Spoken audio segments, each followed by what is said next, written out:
Eric Hackala, a convicted sex offender from Naperville, created a Facebook account and posed as a 15-year-old named Mike Evans. Police say he was using the account to have sexually explicit conversations with the underage girls from the St. Charles and Batavia areas. He also sent explicit photos of himself to them. Hackala was arrested Tuesday on an unrelated outstanding warrant. When his computer was searched, there were more than 100 images of child pornography. He's on probation and house arrest and needs to complete 480 hours of community service. A sketch of a man believed to have sexually assaulted 2 women and 1 girl on the city's south side was released by Chicago police this morning. The suspect is described as a black male aged 16 to 22, standing about 6 feet tall with a slim build. Chicago police are reminding people living in the Washington Heights area to remain aware of the situation and to alert neighbors about the crime. The Chicago police are in high pursuit after hearing reports of the death of a female body that was found inside of a plastic container. The container was found in a forest preserve in River Forest, Illinois, which is in the west suburbs. The forest preserve, which is located at 8100 Chicago Avenue in River Forest, is said to span over 15 miles. Worried about this happening again. This doesn't happen in our kind of neighborhood. Somebody's remains just found in the forest is a little scary. And it makes me worry about what's going to happen to my family in the future. We might be moving just because of this happening, but I hope that doesn't have to happen. The Chicago police have stated that the body was found. However, it is not clear whether the death is a homicide or not.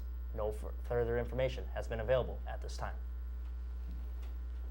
A local 19-year-old teenager has been charged with grand theft auto after stealing a motor vehicle and will be charged with 3 counts of felony theft. The thief was identified as Charles E. Oberlin, the 2700 block of West Bayview Drive in Ingleside. More information is set to be announced as the week progresses. Engineers have been called to Mount Prospect to stabilize a tri-state electronics building that has been in danger of collapsing. Mount Prospect Fire Chief John Malcolm said last week that he is waiting for the building to be completely shored up and stabilized. Once the building is stabilized, Malcolm said they would reopen the 2 westbound lanes of the Northwest Highway. The building has been closed since October 8th. Chicago is considered a new revenue stream at the cost of motorists. After installing speed cameras at just 4 locations, police have issued warnings to more than 233,000 speeders in 45 days. Violations that would have been totaled to $13.8 million in tickets, according to data released by the city today. Mayor Rahm Emanuel has projected $15 million in speed camera revenue for the remainder of 2013, with cameras at the first 4 locations beginning to issue fines October 21st. Along with that, the city is planning to install more than 100 speed cameras at 50 locations by the end of the year. Governor Pat Quinn announced that $4 million in capital investments will be used for construction projects in Cook County. The Illinois Department of Transportation will manage the projects, which are part of the Illinois Jobs Now program. These construction projects will improve transportation, safety, and efficiency in Cook County, and also will employ a number of construction workers, which will help the local economy. In Acapulco, Mexico, 13 federal police officers have been arrested after being connected with at least 7 homicides and 4 kidnappings since President Enrique Peña Nieto took office in December. Since then, 81 federal police officers have been accused of committing crimes. Locals hope this is the first step in putting an end to local corruption. Libyan Prime Minister Ali Zaydan was kidnapped from his hotel room Thursday morning in Tripoli, which is the capital of Libya. Zaydan, who was freed hours later, was allegedly taken from militia gunmen. However, many believe the United States may have had something to do with the kidnapping. Asks, why did the Americans do this? It's not good for the government. We have good relations with the United States. This can destabilize the country. Zaydan, who was a popular figure in Libya, has since downplayed the incident, stating, "It is nothing serious, just a political disagreement." Zaydan was not harmed and will resume office duties immediately.